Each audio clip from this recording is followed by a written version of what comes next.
Miqueias, capítulo 1. Ouvi todos os povos, prestai atenção, ó terra, e tudo que ela contém, e seja o Senhor Deus testemunha contra vós outros, o Senhor, desde o seu santo templo. Versículo 2. Desde a separação entre Reino do Norte, Israel, e Reino do Sul, Judá, criou-se uma constante tensão e disputa entre estes reinos. Possuindo a maioria das tribos, Israel evocava o direito de permanecer como a nação eleita. Já o reino de Judá, apesar da pequena representação, se apegava ao fato de ser detentor de Jerusalém e do templo, da aliança divina com Davi e da profecia de que o cetro não se arredará de Judá. Gênesis capítulo 49, versículo 10. Ambos os reinos, porém, foram colocados em pé de igualdade pelo Senhor. Qual é a transgressão de Jacó? Não é Samaria? E quais os altos de Judá? Não é Jerusalém? Tanto Israel quanto Judá haviam se afastado do Senhor e quebrado a sua santa aliança. Aos olhos de Deus, era um só reino, dividido contra si mesmo. A respeito desse tipo de problema, Jesus declarou: todo reino dividido contra si mesmo ficará deserto, e toda cidade ou casa dividida contra si mesma não subsistirá. Mateus capítulo 12, versículo 25. Contemporâneo de Isaías, Amós e Oséias, o profeta Miqueias recebeu a difícil incumbência de reforçar a verdade presente naquele tempo. Pela quantidade de mensageiros, isso revela que se tratava de um tempo sobremodo difícil, de grande corrupção moral e apostasia. Israel e Judá estavam prestes a sofrer a terrível invasão assíria, colhendo os resultados de suas feridas incuráveis, e a única saída para o povo de Deus estava em se arrepender e se converter dos seus maus caminhos. Em seu ministério terrestre, Jesus se deparou com a séria rivalidade entre judeus e samaritanos. Nenhum dos lados reconheceu o tempo de sua chegada.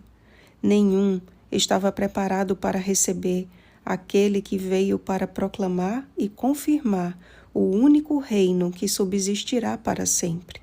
Daniel capítulo 2, versículo 44.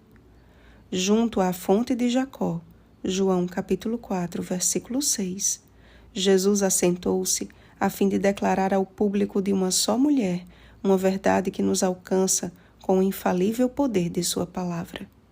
Aquela mulher ilustrava muito bem a condição espiritual de Israel, prostituída e desprezada por seus irmãos. Jesus revelou o pecado daquela mulher com brandura e misericórdia, o que despertou-lhe o interesse em ouvi-lo mais e resultou em uma conversão genuína e evangelismo prático e eficiente. Despertada para uma nova experiência, a mulher expôs o dilema que a angustiava. Nossos pais adoravam neste monte. Vós, entretanto, dizeis que em Jerusalém é o lugar onde se deve adorar. João capítulo 4, versículo 20. A resposta do Salvador esclarece o fato de que Deus tem sim uma igreja, uma nação eleita, um povo de sua exclusiva propriedade.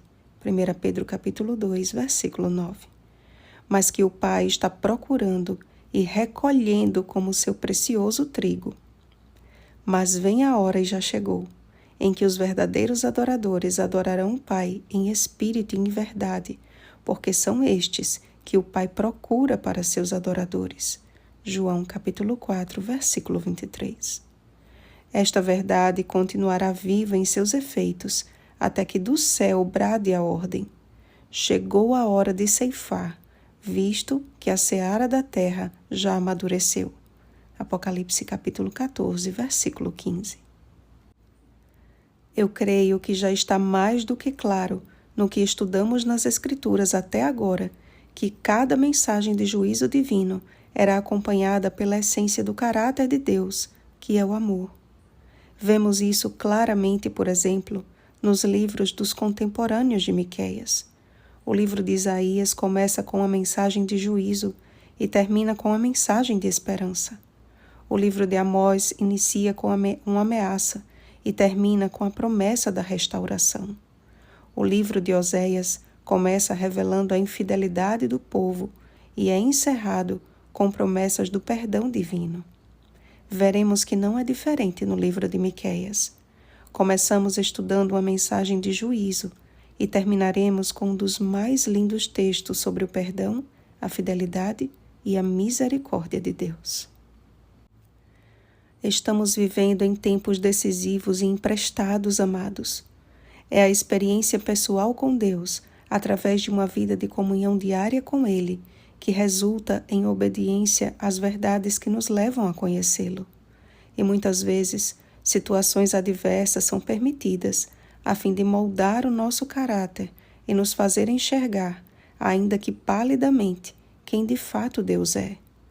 É assim que aprendemos a caminhar com o Senhor, adorando-o em espírito e em verdade, e por ele somos encontrados como seus verdadeiros adoradores, a Igreja do Deus vivo, coluna e baluarte da verdade.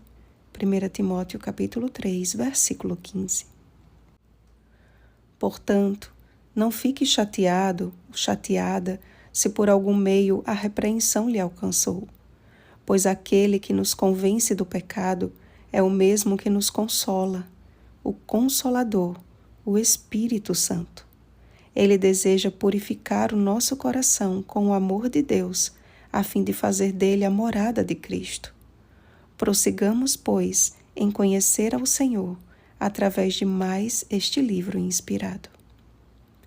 Oremos, amados. Pai amado, enquanto o país está em polvorosa em meio à idolatria deste mês, nosso coração anseia pelo Senhor e pelo lugar de paz que Cristo nos foi preparar. A maioria esmagadora das pessoas ignoram ou simplesmente não querem dar ouvidos à Tua palavra. Não permite que nos conformemos com este século, com as coisas deste mundo. Não, Senhor. Ó Pai, esvazia-nos de nós mesmos e enche-nos do Teu Espírito.